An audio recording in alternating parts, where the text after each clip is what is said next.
Hey everybody, Pete A. Turner, executive producer and host of your Break It Down show. Our guest today is a return guest and a friend, Joe Mussleman, who started the Honor Foundation, which was an organization that helps special operators transition into their next life, their business life, find themselves, make a path, and execute on that path. Pretty cool. We've talked about that in the past, and everybody should go check out that episode with Joe.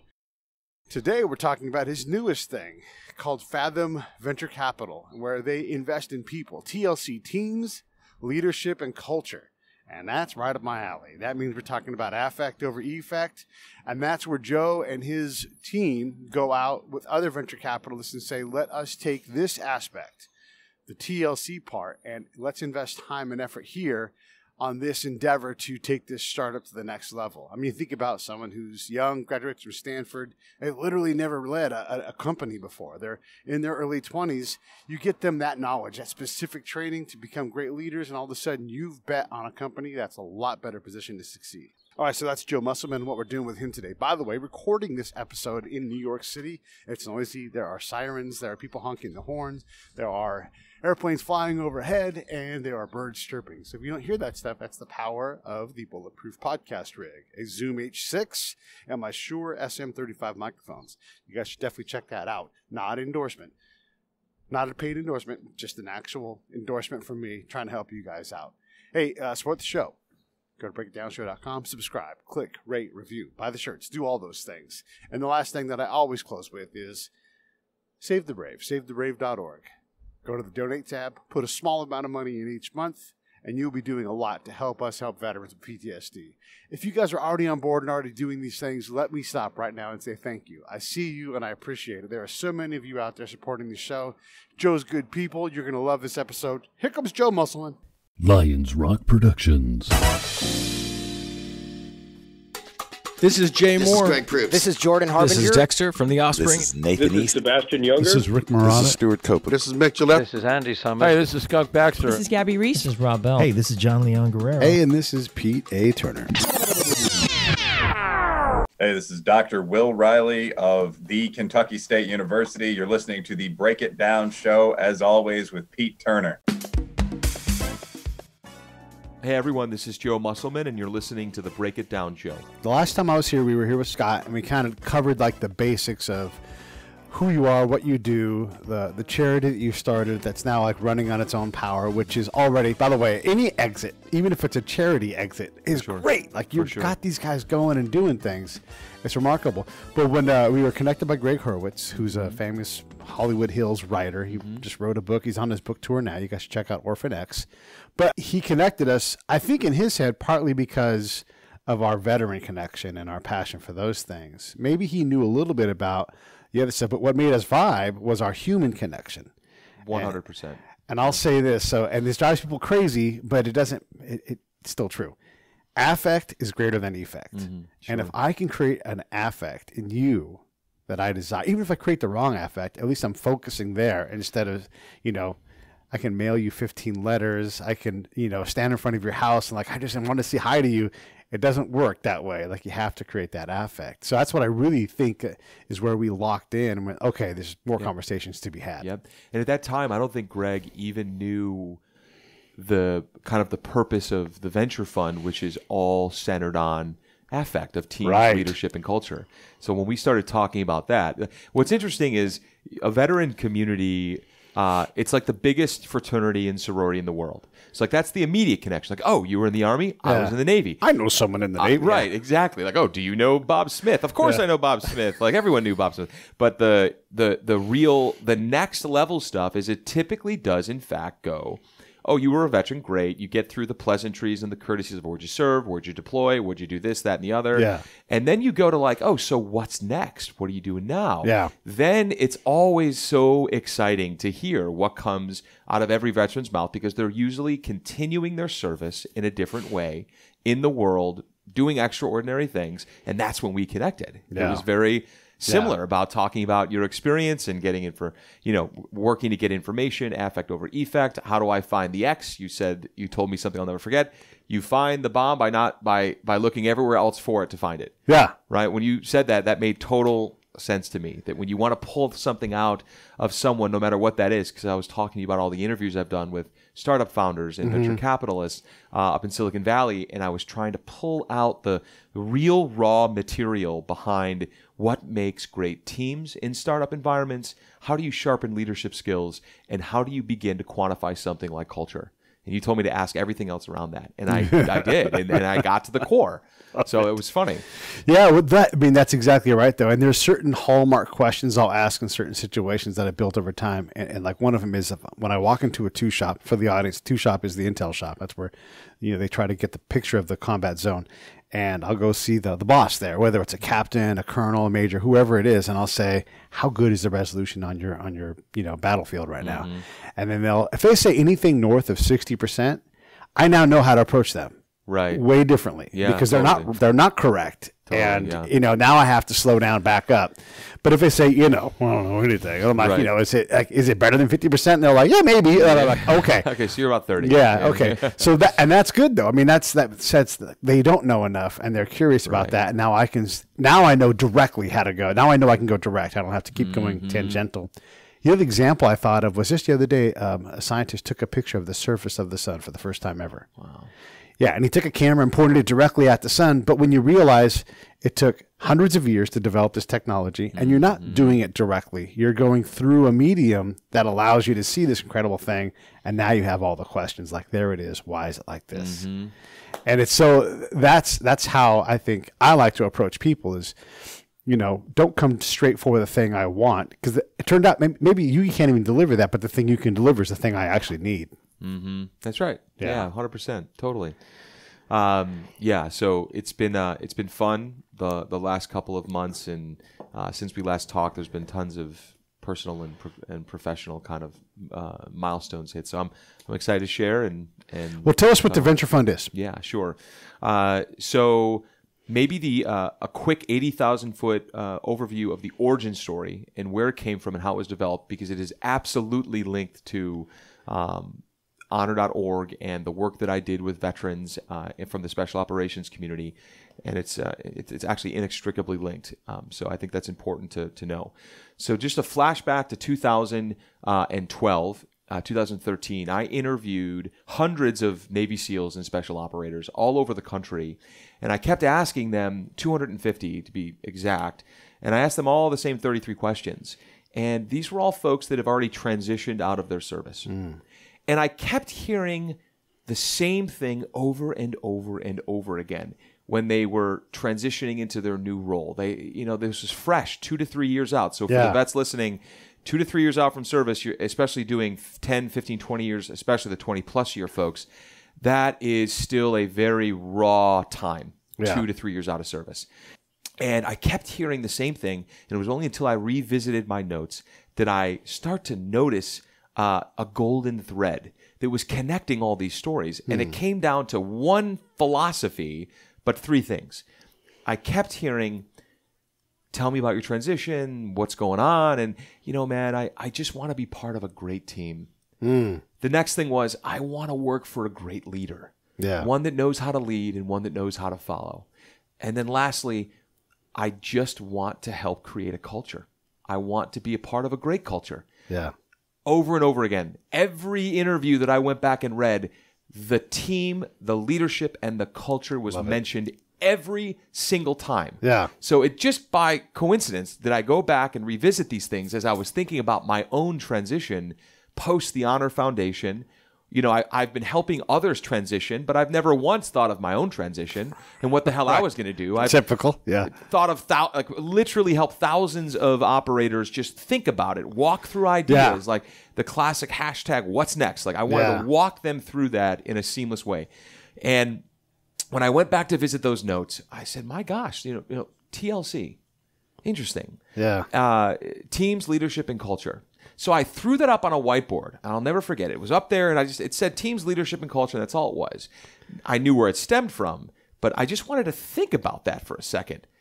Then I had been inspired by some great venture capitalists, literally some of the greatest investors in the world, have been donors to our cause. And I was mentored by them. I admired the way they approached the business.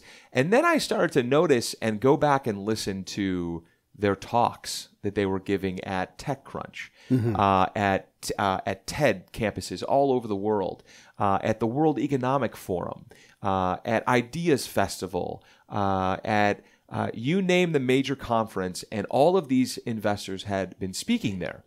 And it was the most amazing thing. Guess what? One philosophy kept being brought up, and what three things kept being revisited? Teams, leadership, and culture. Oh, I was going to guess micromanagement. Yeah. No, tell me about it. No, but see, that's also interesting. Like, those folks, they truly don't believe in that. The best ones don't believe in that. These are all Forbes, Midas Touch, top investors on planet Earth. Yeah. And it's not an accident. Like, becoming a millionaire these days, like, you can invent like a pet rock or something, and you're a millionaire. Like, and I'm not saying it's easy. I'm not downplaying the hustle that goes into even productizing a rock. Like, I'm not saying that. But to become a multi-billionaire, there's some eloquent sophistication and design behind that. But then I started to notice, okay, I interviewed all these operators. They kept telling me the same thing that they hoped they would work for, which was teams, leadership, and culture. Now I'm looking at all of these VCs, top VCs in the world, and they keep talking about what makes a great startup. Right. Teams, leadership, and culture. Then I noticed that the majority of operators, the only consistent thing we had with placement at honor.org was about a third of our graduates went into starting up technology companies. And I mean, it makes sense. Gritty, garage, 10 people trying to change the world. Everything is new every day. Right? It's frenetic. It's chaotic, just like, an operator's career. So they thrive in those environments. So then I thought, okay, so I've got this subset of talent that keeps looking for the same thing. I have this subsection of venture capitalists that keep saying the same thing. But what about the entrepreneurs? And when I say what about the entrepreneurs, like when I sit down with a founder, what are they thinking about? What aren't they thinking about? And most importantly, let's see if I can use Pete's method. And this is all I did last year. All 2019 was interviewing 50 startup founders between the A and B round of funding, and then 50 VCs who fund between the A and B round funding. I asked them a set of 30, same process for creating THF. Right? It wasn't broke because it's a design thinking process. The first step in design thinking is to empathize with the community you mean to serve. Right? So boom. Step one, I want to go talk to founders. Found 50 founders, went and talked to every single one of them, asked the same subset of questions. VCs, found the best VCs, interviewed all 50 of them, asked them the same subset of questions, and guess what? One of the main questions for the entrepreneurs was, what do you wish your VC would stop doing and start doing more of? That was one of the questions. And immediately it was like they would look around the room and like kind of look around and make sure that somehow the VC wasn't listening, right? And at the same time, their response was almost unanimous in the thread that I found, which was, I am 22. I have never built a team in my life. I'm 22. I have never led anything. I just left Stanford, Harvard, quit in some cases to build this next big great thing, right? I don't know how to lead. And they would like lean in and the body language would change because they were like embarrassed a little bit. They were vulnerable, that they don't know how to build a team, right? And I'm being thrown all this talent. And by the way, some of these people are like twice my age and they have 10 times more of my experience. Like, how am I supposed to lead them? I don't know how to do that. And culture, everyone keeps telling me that culture eats strategy for breakfast. Right? What the F does that mean? You're like, what does that mean? Like, really, what does that mean? How do we quantify that? And I kept hearing variations of the same things. I wish that my VC, like, it's almost like the founder is posturing up to their board. They don't want to ask dumb questions all the time. And they're posturing down into an organization. And that leaves them very lonely in the middle. And I thought, okay, my God, I'm feeling, I get you, I got you. I feel what you're putting out. Now let me turn to the VC community and say, okay, like the same thing was, what do you wish your entrepreneurs would start doing? and stop doing and start doing more of. Like same question, but reverse optic. And they said something like, I just wish I could get them to be better leaders. I want them to be great leaders for the organization. And there was the same thing. Like his or her team, they need to bring in better people, right? And then the culture, like, the culture's horrible there. Like, we don't know, how we're going to be able to work with them because the culture is kind of taking a random turn. So there's this huge disconnect. Huge. Yeah. And there was an inspiration from one of our co-investors. His name is Joe Lonsdale. He's the founder of Palantir. He's the founder of Adapar, and now he founded Formation 8, one of his first funds. Now he founded 8VC, and they are a co-investor with Fathom Venture Capital, my fund. And Joe wrote an article in 2014, 2015, and I'll never forget the title. It was called "There's a Deficit of Leadership in Silicon Valley." And Joe, remarkable, brilliant, by any human standard of brilliance. I look up to him. He's a mentor of mine, a friend. And when I read that article, I reached out and I wanted him to speak to the operations community immediately. I was like, they need to hear this because this is a community of leaders who need help translating that. What is my value here and how does it translate here? And Joe got it. He nailed it in the article. He thinks very philosophically about things. Him and I talk about Stoic philosophy often, and this is something the community is very good at doing. So now I have this optic, which is the startup founder is actually craving for more support on the soft skills. Yeah. Like, how do you form a team? And what does that mean from an environment standpoint and a look, taste, smell, feel? Like, what does a great team feel like? Yes. I have no scar tissue to pull from to understand that. Leadership. I'm 25. I'm 26. I just left here. I quit Intel. I left Apple. I started this thing. I don't know. I don't know what great leaders. And a lot of times they start businesses and they found organizations because like no one leaves a job. They leave their boss. Yeah. Period. Yeah. So they're leaving leadership that they didn't agree with. But how do I do the opposite of that? And how do I implement it? And a culture, like everyone thinks culture is like a petri dish that no one can figure out what it is, but when in fact it can be quantified. So I would say that these things eventually led me to break down all of the data that I had from both sides of the field. Okay, I just listened to 50 entrepreneurs. I just listened to 50 of the top VCs on planet Earth. Yeah. Total net worth among these VCs was over 50 billion. Okay? Yeah. So we're talking that is not a pool of wealth to scoff at. Yeah. Right? And there's a reason why the money followed their thinking. And it's because they actually valued all the things that we're talking about, the team's leadership and culture, and they knew how to intuitively invest in that. If you meet with the best investor, one I'll never forget told me that there's still no quantifiable way that tells me that this is a great deal and a great company. I think to myself, and this is a quote that gives me chills every time I say it, when I look at the entrepreneur and I think to myself that if they can pull this off, that would be magic. Yeah. Literally magic. And if I get that feeling, I want to know more. I want to dig in. I'll do the due diligence. But like if I don't get that feeling from just the market and the impact and what this person plans to do in the world, if I don't get that feeling, it's a pass for me. Yeah. And that's why I love venture. It's very much a performance art. So it starts with an affect. I mean, that's what he wants. He wants to create that affect in me of magic. That's right. 100%. And when I think about when he said that, I'll just never forget when he said that because it gave me goosebumps that this top VC in the world is talking about something that's magical. And he talked about an affect. He talked about a feeling. And then the diligence will happen, right? Yeah. They'll give it to the quants and the analysts and they'll look at the deal. But first, the magic has to be there. Yeah. And to me, I was raised in a Fantasia household where all we did was watch Disney and laugh and play and imagine. It was all based on how things made us think and feel. And our thoughts guided our feelings, and our feelings kind of guided our thought process and how we wanted to approach people. And I'm an optimist. The alternative is not for me, but I am. And they all shared that exact same attitude of the world and vision of the world. And to me, that is where I want to live with our portfolio of companies, with our partners.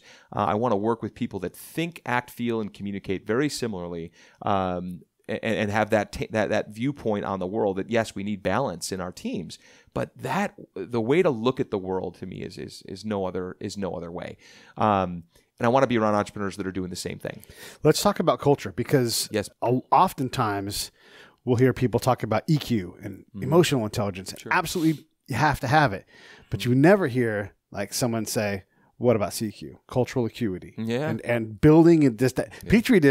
Petri dish, you leave alone passively and it does something, or it doesn't. Yes. You know? That's a great analogy. So you just took the Petri analogy dish and made it even better. Yeah.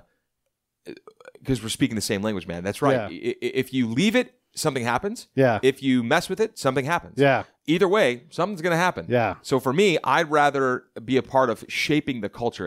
And so I'm excited to share something with you. So, all right. So taking all the data and conversations and everything from the 50 entrepreneurs, taking all the data and the conversations from the venture capital community, it really comes down to 5 forces which create a culture. All right. Oh, let's hear this. 5 forces. Wait, hold on. I want to record this. Okay.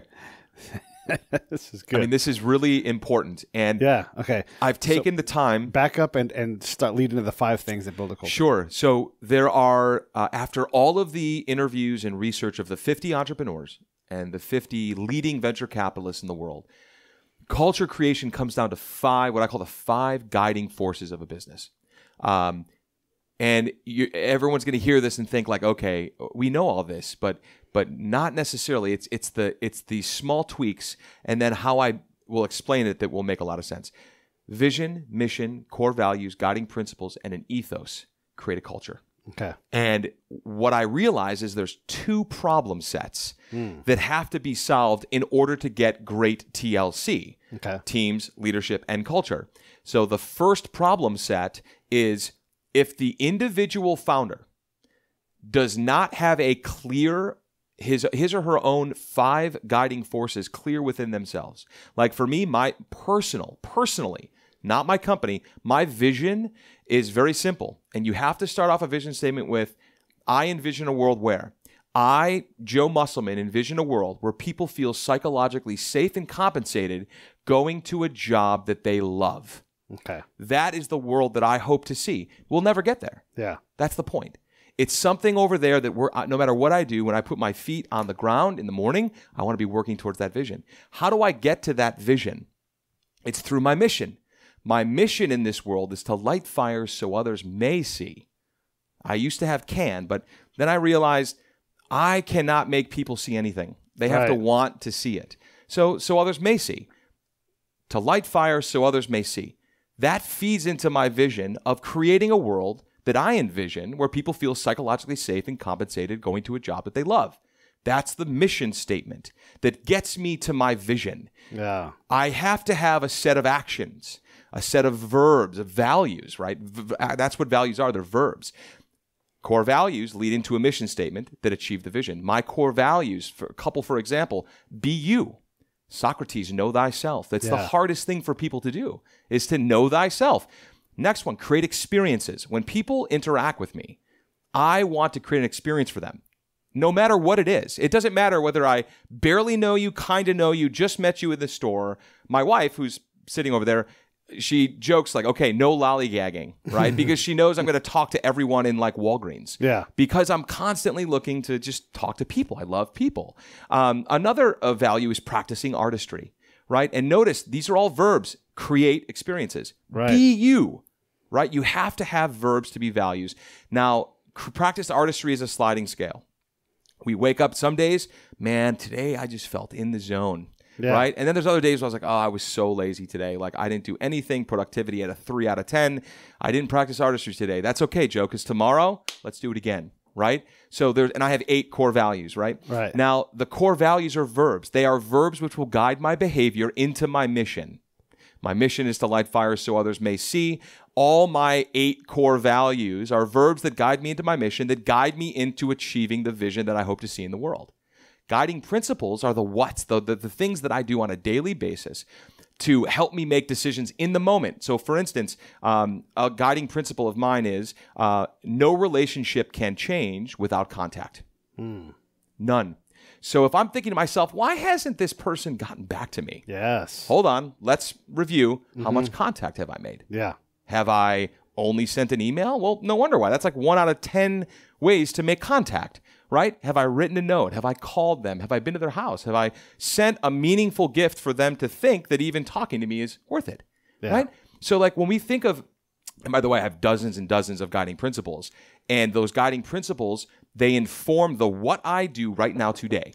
Right now in this moment, I'm going to make a decision based off of my what I should do. Yeah. And I'm going to feed those into a set of guiding values, of values that will basically inform the actions that I take into my mission that will bring the vision I hope to see into the world, right? Yeah. The last one is an ethos.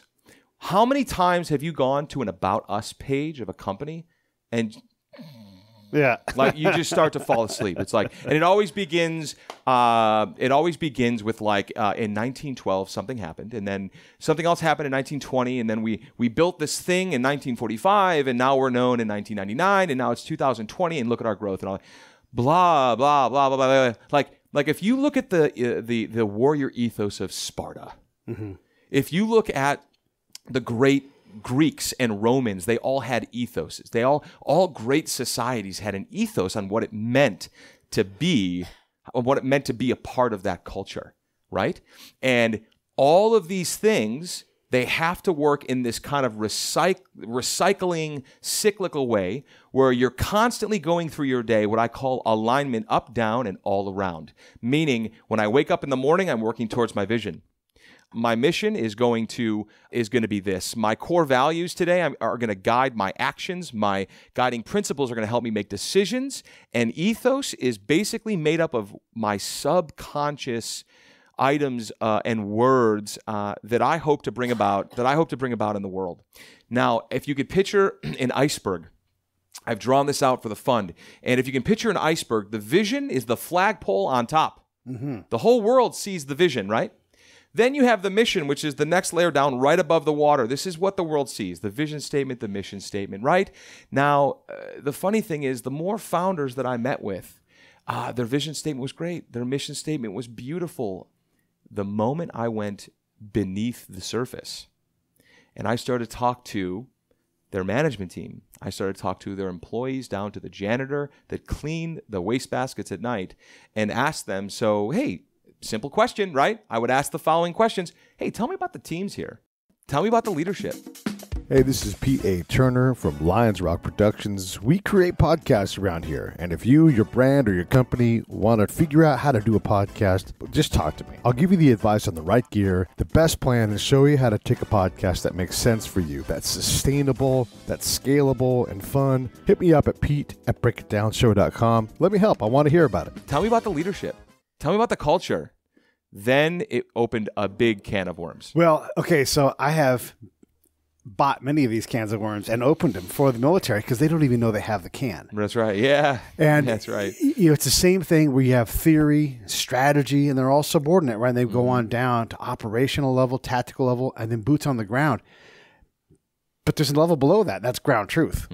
So, okay, and let me see if I can explain this. I'm positive you'll get it, but just for the audience. So when you put boots on the ground, it doesn't mean that they're good at their job. You take someone who's an artilleryman and an admin clerk, and you're like, you're now going to go engage Afghan police and teach them how to be good at being the police, which is literally a thing. Yeah, that's right. Yeah. You know, and so these are all conversationally driven businesses.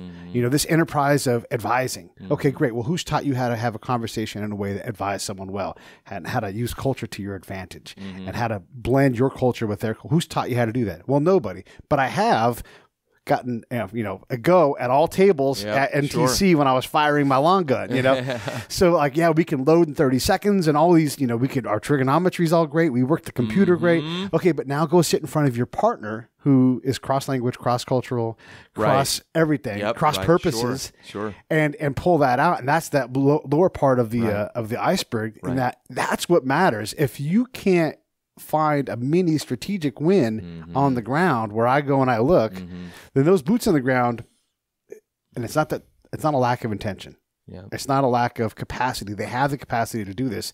It's not institutionally been created within them. Right. So all of these things are part of that can of worms that are all under the iceberg, because you cannot win. You cannot make that flag. You can say the flag's red, but I'm like, I don't even see a flag, by the way. Yeah. By the way, I'm colorblind. Yeah, Right. I'm colorblind. Exactly. You being empowered to see something, the person who you empower to see, that may see, they may see something that you don't agree with, but it's their thing. That's right. It must be theirs. Right. It must be. It must be there. So the whole idea of that work at the lower levels, if you can't repeatedly advance the strategic goal, and the ground level, and you know this, especially in combat zones, it's forward and back, mistake, success, mistake, success, mistake, big mistake. And it's all born in these mistakes that you slowly go, I don't know anything.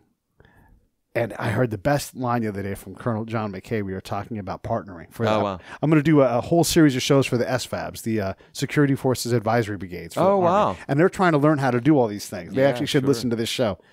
And he said, and this guy's done all of it. I can only imagine. Sure. All of it. And he said, first and foremost, you must be humble. Oh, no question. So no question. One thing about Fathom Ventures is we talk about something often that whenever we talk about capital, we call it servant capital. Like every dollar that we give out to entrepreneurs, they need to know that there's an element of service behind that. There's a purity to VC, and that's what I want our fund to reinvigorate throughout Silicon Valley, which is the venture space has changed significantly in the last 20 years. It's actually grown 60,000%. From when it was launched in 1980 and 1990, just from a dollar perspective and growth. There was $700 million in venture capital in 1980, 1990, and then it grew 60,000%. Like there's billions and billions and billions and billions of now dollars inside of venture capital. Yeah. And with that growth, imagine if you took a special operations unit, and over 20 years it grew 60,000%. Boy, do you think that the teams would be different, the leadership would be different, and the culture would be different? You would lose something there. And that's what I feel, that through this rapid growth and scale and the expectation of entrepreneurs to raise more money faster, quicker, deploy things bigger, better out into the world, there's a real detriment to the founder. There's a real detriment to the VC from an investor standpoint, which is why VC is moving later and later and later stage. It's harder for people to get into early stage companies now. So it's really changed. And so we just want to take a step back and say to our co-investors, who are some of the biggest and best funds in the world, and say, we would like to work with your top companies. And we want to focus on serving capital. We want to focus on helping them build great teams. We want to sharpen their leadership skill sets, and we want to help them build a culture from the earliest days possible. Back to the 50 entrepreneurs that I interviewed, one thing they would always say when I talked about these 5 forces, unanimous response. Right. I don't know when I'm going to do that. I don't have time for that. Right. I don't have time, man. We've got this coming up and that coming up and a product launch. We got to hire people. I don't have time for that. And thus, a niche is identified. Look, my immediate response is, if you don't have time for it now to do it right, when are you ever going to have time for it later? Right. And then I show them the quantifiable response of, when you don't build a good management team from the earliest days, here's the money cost, right? It's nearly $500,000 to let go of 2 people within 6 months, right? Like, you're wasting your money, you're wasting venture capital money. Yep. Like, we have to take the time to understand what types of teams. They don't even have definitions for TLC. Right. Meaning, like, hey, how do you define the teams here? How do you define your particular leadership style? Like, hey, how would you define the culture here at your organization? Right? So if they're not clear about where they're going, how is the organization also going to be clear to follow them?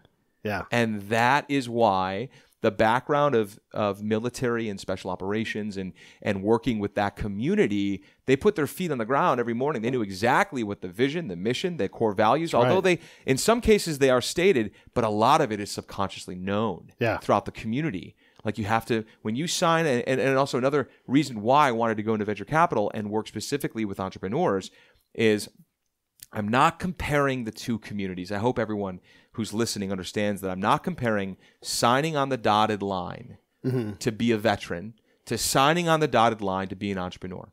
So I want to make that distinction very clear. Okay. Obviously, when you sign the dotted line, you are giving up your life quite literally to the needs of that organization. Right. And you're willing to self-sacrifice you as a human being in your life to a greater cause, that being the greatest country in the world, the United States of America. When you sign on the dotted line as an entrepreneur, if you're a true entrepreneur, you are symbolically doing something similarly, right? I'm signing the dotted line to launch this great big thing that hopefully changes the world. And I'm giving up everything. I'm giving up potential for relationships. I'm giving up potential to be closer with my spouse, with my family, with my kids. I'm giving up everything. I'm going to be on a constant, frequent state of deploying, and I don't care because this thing must exist. That's why I want to work with entrepreneurs. I want to jump in here and talk about that, because when you are talking about Silicon Valley in this case, and you want to start a company, you got one big factor to come over. You're some 22-year-old kid from Stanford. You've never known true adversity, and you were going to be perceived as a douchebag. You know, because you have all this opportunity, and there's going to be people that resent you just for who you were trying to be. And you're not even that thing yet. You're 22 years old. An enormous burden to have to come over, because that's the infrastructure of their mind. If you don't take time to understand the infrastructure of their mind, you can't go and rearrange furniture. That's right. So I want to touch on that for one second. You just brought up a great point. So thinking of, and I'm going to be playful with what you just said, because something happened to me recently that I connected with someone in a great way. Adversity, right? I think that some entrepreneurs who are young were tested in so many different ways. And I know this isn't what you meant, but like they've experienced adversity that I've never experienced. Right. So like, for instance, I connected with this individual. I was at Sundance Film Festival for an event that we hosted there. And I started talking to this entrepreneur. I said, I stumped him. He said like, hey, let's talk about stuff that matters. I said, you came to the right dude. Like, let's go. Let's talk about stuff that matters. And I said, okay, opening question. I kid you not. I was like, all right, so tell me an emotionally shaping story that has either emotionally shaped you negatively or positively in your life between the ages of 0 and 10. And he was like, what? Like, okay. And he dove right in, right? Yeah. Turns out his mother worshipped Islam. He was a Muslim. His father was Jewish. Yeah.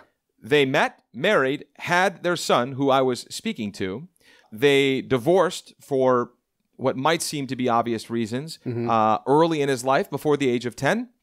And then about 10 years later, he came out as gay. Wow. Yeah. That's adversity. Absolutely. And then he started a company, and we're sitting there talking about the things that matter, right? The things that, and had a dialogue, and we were completely opposite spectrums of, he now is, of course, he called himself a militant agnostic or a militant atheist. And I told him I'm a super proud Jesus-loving Christian. Yeah. And we hugged it out and laughed and had the greatest time and said, Joe, only if, all Christians were like you, I might change to atheist. Yeah. Going from militant to just being, I said, hey, that's a step forward, man. That's a step. Like you think, you think Jesus isn't going to accept anybody into their life? Of course they are. Of course he is. Yeah. But we laughed and we had a great time, and we're meeting again in a couple weeks. Like, I want to work with him because of the adversity that he experiences. So unlike other people's adversity, and it's such a relative term, adversity. But I know this, that when you go to sign a line to be a United States veteran or serve in the armed services, and you sign the dotted line to be a true entrepreneur, not those folks that are like wantrepreneurs, like, oh, I'm going to post about starting a business, I'm going to post about being an entrepreneur. No, I'm talking about until someone relied on you for their livelihood. Yes. You are not an entrepreneur. Yeah. Like there's a lot of entrepreneurial people. Yeah. But until a family is relying on you to provide for them, you are not an entrepreneur. That's just my own personal It's a good measure. view on that measure of being an entrepreneur. And that measure should be hard. It's a rigorous one, because it's a rigorous field. And the other thing I was going to say about that whole spirit is if you're not in that point, obviously that dude you were talking to has courage. He's been through adversity. Unbelievable, yeah. And so he's getting past the perception of him being some entitled, well-moneyed VC-backed thing, and he's becoming a real person, which is totally. And invaluable. he was vulnerable with the conversation and authentic, and like all that does from I still feel like I have imposter syndrome, like calling myself a VC. Yeah. But like because it's so early on. Yeah. But I could say that from a VC perspective, I want to be a part of that. Yeah. I want to be with what you're There's magic doing. in that. And then it was like, oh, and by the way, he has 2,000 employees. His business is booming, but there's no surprise there. Yeah. Right. And I didn't even know what business it was. Yeah. I just was talking to the person. Yeah. And then I said, oh, by the way, what do you do? Yeah. Right. Like we're attracted to people, affect, Yep. people that are Exactly. affecting us Yeah. all every day. Yeah. And then I was just amazed of not to mention that the business he's doing is, of course, very human-centered. Right. And he's changing lives. And I'm not surprised because that's who he is. Yeah. This is a great opportunity. There's congruence there. Total. Absolutely. One thing about that's a great segue to cap off and tie a bow on the 5 forces. He was aligned as an individual. He knew the vision of the world. Whether he wrote it down on paper, he knew it. He knew his mission. He knew core values. He knew guiding principles. He had an ethos that he was walking around on the inside with, right? So he first was aligned. Yeah. Then he created a company. Yeah. Therefore, the company, when he created it, it was also aligned.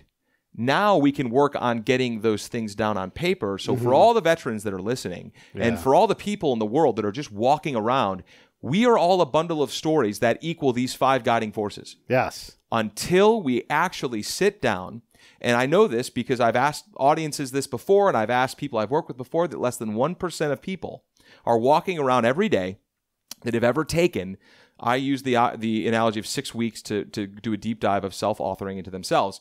Like, how many times have individuals sat down and spent 6 weeks trying to define who they are and understand themselves at a very deep level?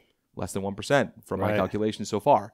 So like if veterans are looking to move into their next great adventure in life, if you understand your 5 guiding forces, finding the company or the next great big thing for you is going to be so simple because it's like, remember those old school projectors with the transparent like things, like you lay your guiding principles and values down, then you lay down all of these different opportunities from companies, and if they don't align with who you are, Love it. you will not be happy at that organization. I will guarantee you that. It's and as a leader, you have to develop that congruence for the people. You have to that's how you've created this culture is to pull them through this die. That's right. And get them to be in that right. shape. And if they don't fit, you say it doesn't work here. That's right. Let's get you somewhere where it might work, and do that in a way that's not it's redemptive instead of rejective, because it's very easy to say you don't fit. By the way, here's the thing that drives me crazy, Joe, about businesses is like we're all about family. We're all a team here. Until we don't like you, then we hold a secret from you and chop you right there. That's right. And you're going home that day. And so everybody fears that. Yep. Everybody sees it. They see, like, oh my God, that guy's got the cardboard box in his hand. He's walking out the door. Am I next? Yeah. Oh, I don't want to screw anything up. And they work from a position of fear to hold on to their job in your company. That's right. And that is so expensive. It's so expensive. So expensive. I wanted to add a thing about the entrepreneurial spirit too, because when you're out there trying to do this, if you want to be an entrepreneur, Sly Stone, the icon that was copied by icons he is so he is an iconoclast. He makes other iconic musicians. That's how big he is. And he said, if my music's not good enough, I don't deserve to eat. Yeah. You're competing with that. Yeah, that's right. At the very best, the best entrepreneurs are like, I will be damned if I'm going to be damned by this. That's right. And they will work past you. So you don't have to be that way. You can go a different route, but that is part of your mindset is how do I outwork every problem in front of me so that there's no way like I don't have to solve this problem today, but I did get after it and I put a dent in it. Yep. The other thing I wanted to say too is when people pitch things, the affect over effect. I learned this from my friend Hilliard, who's a writer in Hollywood. When I pitch a project to people that pay for movies, I don't say, there you are, Zanzibar. He says, I'm a black gay kid that grew up in East East Palo Alto. Yep. The most dangerous city in the world when I grew up. And he tells this story about him. So they're leaning forward going, who is this guy? Out, Yep. And that goes to that whole thing on, how you align yourself. So I want to bring this last little point in here, then I'm going to shut up and let you roll. No, that's fine. But there's a thing called, and of course it's got a ridiculous title. It's the cross-collaboration cultural matrix, or cross-cultural collaboration matrix. And you would, in theory, stack them like your slides on your overhead projector, and you would look for the collaborative behavior. So as a leader, you're looking for basically 4 values, and they might change depending on the situation. But there's 4 values. There's obviously collaboration, which is the upper quadrant that we would expect that to be. But there's also passive-aggressive, corruption, and incompetence. And when you perceive these things as the leader, as the person who's trying to initiate the change or whatever it is, you have to say, there's a problem here. And it's usually tied to, and these are tools, these are lenses, these aren't answers. It's usually tied to, you don't have an idea of, well, first off, your goals and your decision making, which was what you just illustrated, but also that person's goals and decision making, and so when you understand where they're trying to go and how they get there, boy, now you can say, okay, this is your 8 and hit the gate. I don't mind that. You're going to be here. I want to get the best from you when you're here. Is that fair? Yes, of course it's fair. Okay, let's work within that paradigm. By the way, what's after the gate? Right. And then you ask him like, oh, this is your passion? Well, then let's work on these things and improve that condition of that employee, because otherwise, you're just they're not stealing money. You're letting them underperform by not being the leader you need to be. And if you took time to do that with a given percentage of your people, you would start to tamp down that fear in your organization. Sure. Yeah, that's right. And speaking of two things, you mentioned, something that struck something to me. Behind us is a big mural of Martin Luther King. And why did I know that? Yeah. I knew you were going to say that. Did you? We ESP'd right there. Totally. No way. I didn't have to look. But there's a big mural, and the reason why that's there is because, talk about alignment. He did not start off his speech in the mall in 1960s with I have a 99-point plan. He said, I have a dream. And then he expounded on that dream for America, and people were willing to follow him. And then the plan activated itself because he was aligned from a vision, mission, core values, guiding principles, and an ethos perspective. And the world was ready to get behind him. And when I talk about, entrepreneurship as a performance art to me, I grew up loving the arts. I grew up playing classical violin. I grew up watching symphonies play, from the highest nosebleed seats possible, and being inspired through music. And when I think about entrepreneurship and the founder and the management team as being the conductor of this beautiful orchestra, everyone has to be playing off the same sheet of music. If the wind is off, if the bowing is off, if you're playing E flat when it's E sharp, nothing sounds right. And so this founder is this constant conductor of this beautiful thing. And the reason why I love calling entrepreneurship a performance art is because performance and the art varies, which is why we get different results, just like in performance art. Yeah. Just like in the arts. So entrepreneurship to me is an art form. And when we think about bringing entrepreneurs back to some of the basics of, again, the 5 forces, how well do you know and preach this to the world? Because guess who's going to run your company? People are going to run your company. Yeah. And if you aren't talking to the world in an external way that represents the true you, you're going to recruit the wrong people into your organization. So when you tell me, Mr. or Mrs. Entrepreneur, that you don't have time to sit down and make these 5 forces, you're going to attract the wrong people. Yep. You're going to have a horrible retention. Yeah. People are going to be, your attrition will be horrible. And then you'll begin to grow a reputation of a CEO who can't keep the right people and culture. Yeah. Do you have time for it now? Yeah. Right? And we've even seen statistically that when you change language of a job description and make things about culture and make things about community and offer things like working remotely with a team elsewhere, like giving them more power back to the employee, we notice that there's a 50% spike in applicants. Wow. People are searching differently for jobs these days. Yeah. They are. They want to be a part of something that is aligned where I can feel it inside of an interview, that when I hear about the vision of this company, I heard the exact same words being used from the founder and CEO to the hiring manager I talked with 3 weeks ago. Yeah. They're all operating and being conducted off the same sheet of music. Yeah. For a little while, I was venturing into the veteran hiring space, and I was trying to teach companies how to do it. And just like initially, like we really were desperate to do this. Okay, that's great. You've said those words. Does your computer highlight any veteran? Does every single veteran who applies, do they get a response? And do you have a veteran sitting on the other end of HR? I'm not saying they have to see and read every resume, but every person needs to have an outbound robotic response like, hey, you're a veteran. We respond to all of you. Send us back a message to Sergeant Bob. Right. Sergeant Bob's going to talk to you for sure. And if they don't respond, then good. They've self-selected out. But you have, and it's like, well, the one person I talked to, but they're like, but that's expensive. That's a whole new person. And I'm like, if you're serious about hiring veterans, you have to communicate with them. I got a rejection letter back for like a veteran liaison type position at Pacific Gas and Electric, the electric company in Northern California. And it said I failed to meet the standard for the position. And I'm like, you know what you just said to me? You just call me a shitbag. They don't know that because they don't have the military culture there to understand those words. And by the way, not a conversation. They just read a piece of paper that they probably didn't read. I probably just got the standard rejection. But that stuff makes people want to jump off of bridges. That's right. So if you're going to hire quality people, it's the same thing across the board.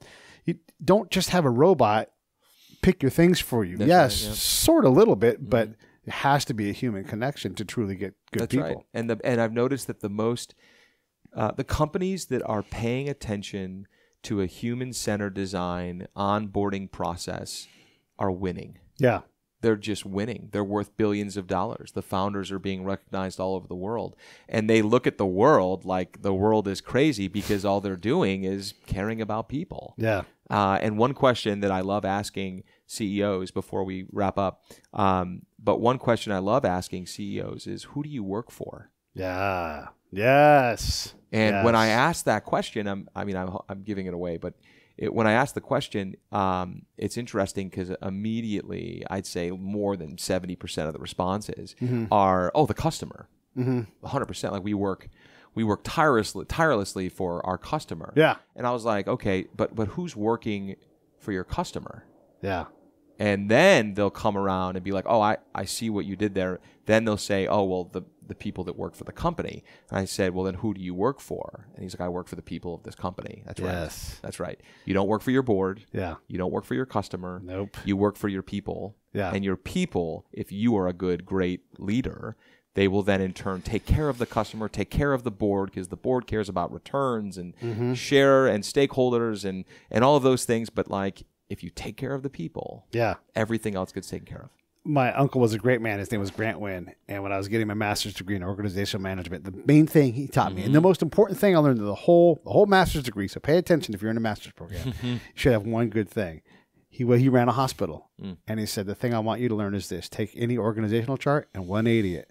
Yeah. And if the person at the top and now at the bottom is uncomfortable there, wrong person. Wrong person. Because you have to be willing to say, and then that puts the board below you. That's right. And your job is to take all that stuff in and say, this is a CEO problem. Now I'm going to go to the people that provision the CEO. It's just like you make them division down below you. Yep. And you're like, I need these resources to get my job done because my good people are telling me that this is what they need. And if you don't handle it that way, you can do it other ways, of course. But that is a way that's much more people-centric. And the other thing I wanted to add in, too, is when we talk in terms of stakeholders, we often talk in a very dumb way, like, who's a stakeholder here? Well, Joe's a stakeholder because he's that. We need HR here. And I always think, okay, so school shootings, who's a stakeholder? The parents. If you're going to do a school shooting training, you should, as the chief of police, you should, as the principal, you should, as the fire chief, invite 1 or 2 or 6 parents to come along and observe training. Because guess who's the biggest stakeholder in this tent? You know, like it's those kids. That's right. And you have to have the parents. And if you don't communicate that with the parents, then there is no exercise. Yeah, you develop some operational capacity, but you've missed the forest for the trees. Yep, that's right. That's right. So it's been a crazy journey last year learning all of this. And I'm proud to say that 1 year to the day, I left honor.org on February 12th of 2019. And on February 12th of 2020, we will be first closing our fund, deploying capital, and getting into the weeds with some amazing companies. Yeah. Yeah. Incredible. Yeah. Wow.